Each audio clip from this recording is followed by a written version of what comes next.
Thanks for checking out SYMFONI on YouTube. Please be sure to subscribe and like our videos for updates.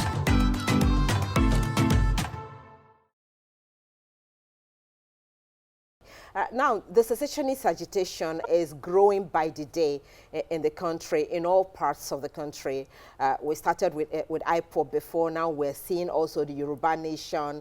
We're seeing almost everywhere in the country.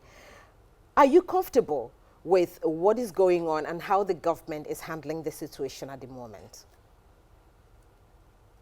I don't know why. I thought you would not ask people like me that kind of a question. Well, as to comfortability, how can Ayo Opadokun be comfortable with what is happening? That is what I've dedicated my life to ensuring that change. When we presented the National Democratic Coalition, NADECO, to the public in May 1994, our position remained since then that the currently warped, skewed, lopsided national structure is unsustainable. A situation where some people, having regard to the manipulations, dubious allocation of undue advantage that the British colonial master gave to a section of the country over the others, are ensuring, are doing everything to retain this totally lopsided, warped national structure as it had been since they left. We know that it will result into national crisis. And we've been calling that because Nigeria secured its independence on a federal constitutional arrangement. That was what the ethnic nationalities and the political leaders negotiated for. And that was what we had in the 1960 and the Republican Constitution of 1963. But since the intervention, the violent military insurrection of the military in 1966, they've suspended and abrogated that negotiated constitution, and they've substituted for it their own military decrees. Decrees 1 to 9, not to talk about the unification decree, decree 34. And you know, all that had resulted into is the fact that public policy had been centralized and unitarized, resulting into unfairness, injustice, inequity, total discrimination as to religion, as to ethnic coloration, as to gender, as to all other things. So much that some people have regarded themselves now today as the owners of the country. And they are saying it loud and clear to the public. They are granting interview to that effect, that they are born to rule. The rest of us are spectators. So the Nigerian project has been hijacked because of that. So when you see people agitating for a restoration to the federal constitutional arrangement, they are on the right. I'm in their support. It cannot really, the current system is also sustainable. And it is a legitimate demand. Yes. In 1948, the United Nations had what you call its fundamental human rights. Section 2, Section 3, Section 6, Section 8 talks about the fact that all of us are born equal and we are entitled to equal treatment. Our rights to life, to liberty, to freedom are guaranteed. The African People's Right, African People's Charter, that was adopted in Addis Ababa in 1997-1998, equally in Section 6, in Section 19, in Section 22, in Section 26, talks about the fact that the right to self-determination is inviolable. That no one has a right to dominate the others. That is what is happening in Nigeria today.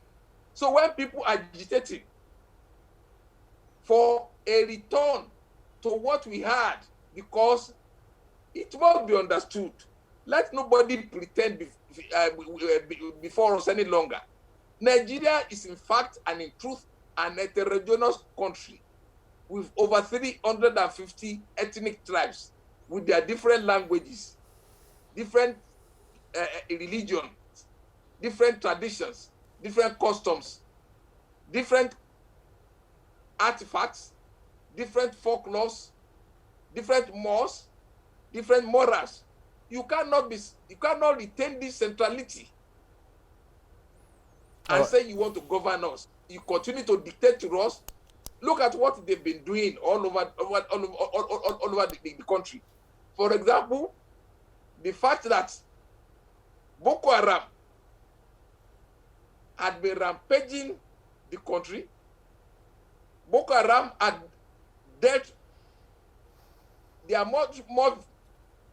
I've never seen a situation like this before. I never imagined that we will get to this. Because when President Buhari came to us in 1915, he told us that he's already a reformed person, that he's not a Democrat. Because he was not a marketable candidate, product in our part of the country. But he said he was a reformed person. He's not a Democrat. And he promised us three things: that he will secure the country, he will totally reform the economy, so as to lift people off from the state of poverty that we were, and that he will fight corruption. Look at the first one. It was a fact that before he came, Boko Haram was entrenched in 15 local government areas. You can say they are no more there now in person, but they are capturing other areas. They have raised their flags in Niger State.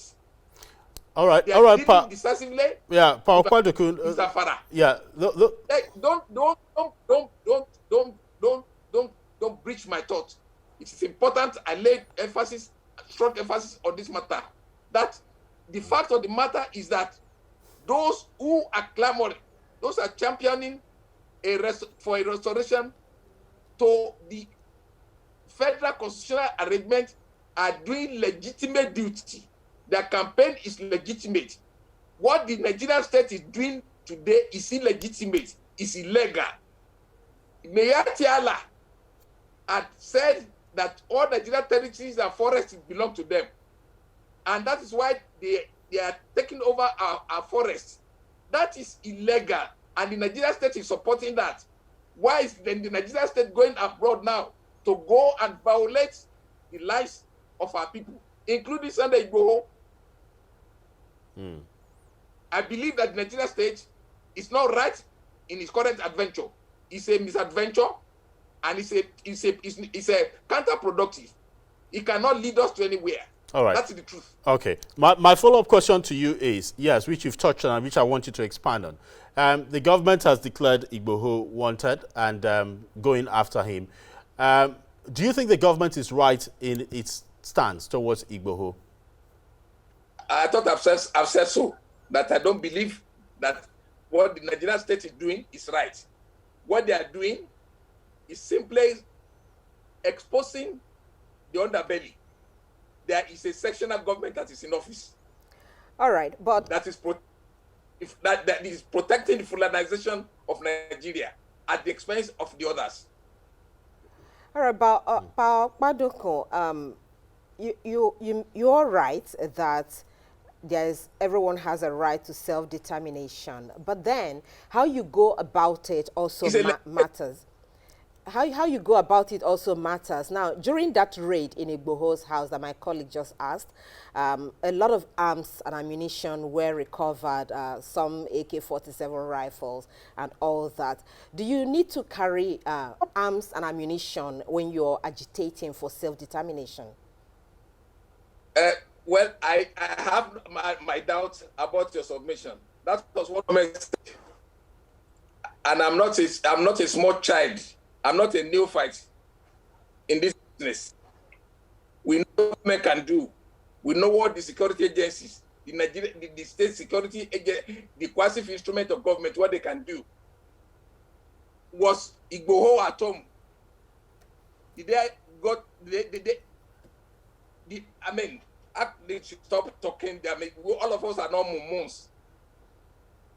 The fact that they said they got all those things in his house, is it a credible statement? Are they believable? Is Nigeria state believable? How many things have they said that have been found to be totally wrong? I don't believe them. All right. Even the rally, Let me tell you, let me give you my own experience. When I was declared wanted by Abacha, and he authorized that they should produce me dead or alive. After I'd been arrested and I spent 19 months in detention, it was then they came to me to say that when they searched my house and they found some live ammunition in my house in Lagos, I told the so-called counter-insurgency SSS stand director that they were fooling themselves if they were looking for a way to justify my illegal detention. As a lawyer, I know what a legal search, what it requires. Before you can make such claim, the owner of the house must be there. He has a right to search you before you enter into his house, to be sure that you're not bringing in exhibits to be lodged in his house. Who can say for certain that those things were not brought by them? They have them in store. Some people were arrested. Some people were arrested during that raid, and some also killed. I say it was Igboho at home. Was Igboho arrested? You cannot say. The thing is that the man who should search them, the owner of the house, was not at home. And by our law, a person's house is his fortress. That is his last place. He has a right to defend that place. All right. A legal right. All right. Let's talk a bit about these United Nations Charter towards self-determination, which you mentioned, and the fact that Nigeria is a signatory. Do you foresee, or do you see a conflict with the provisions of the Constitution? Because on the one hand, while self-determination is a guaranteed right, within the same Constitution, you find a provision that says that Nigeria must remain or will remain indivisible and indissoluble. Are those complementary or contradictory? It's a laughable provisions that you have in the dubious forgery of a document you call 1999 Constitution, which was brought into existence by Decree 24 of 1999. We don't subscribe to that because the document lied against itself. Say we the people never did. We never wrote that Constitution. It was written by a clique of military jackboots, so it does not represent us. And in any case, the idea of indissolubility is a funny coinage which they have developed to satisfy their whims and caprices. Before the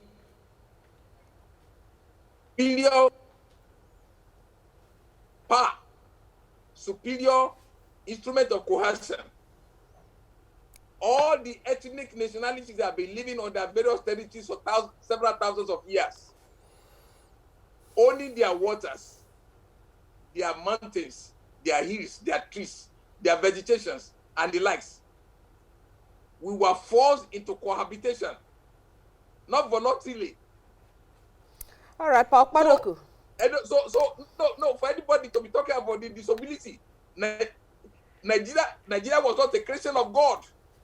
It was not our own creation too. It was created by the colonial masters for their own political and economic interests. So how can anybody be fooling us around again talking about disability. And let me remind you once again, all city-states, all nation-states that have been packaged together in geographical space by force of arms, they have never remained. Today, you don't have the Union of Soviet Socialist Republic on the global map any longer. What you now have is Russia. When Father Joseph Tito was in command of Yugoslavia, it was totally regarded as a viable, very productive state. But when the old man died, that place had broken into several states. Ethiopia, when the Lion of Judah was presiding over that country, there was nobody who could be believed that there would be crisis in that place. Today, you know what is going on there. So any city, any nation state that have been packaged together by force of arms, they will never, they cannot last. All right. All right. Nigeria cannot be an exception. That's the truth. Okay. Ayo Opadokun, we want to say thank you so much for your time and your thoughts on this issue. It's been a pleasure having you. Thank you for your time. Thank you. Thank you. It's a pleasure. All right. We'll take a moment now and we'll begin our second conversation. This time we'll be looking at the controversy over the Electoral Act Amendment Bill from the perspective of members of the House of Representatives themselves who actually have been looking at that bill. We'll be having Honorable Amos Magaji join us. He's a member of House of Representatives. He will also be joined by Honorable Tajuddin Yusuf when we return from this break. Vivian Men Deep Antiperspirant with black carbon formula.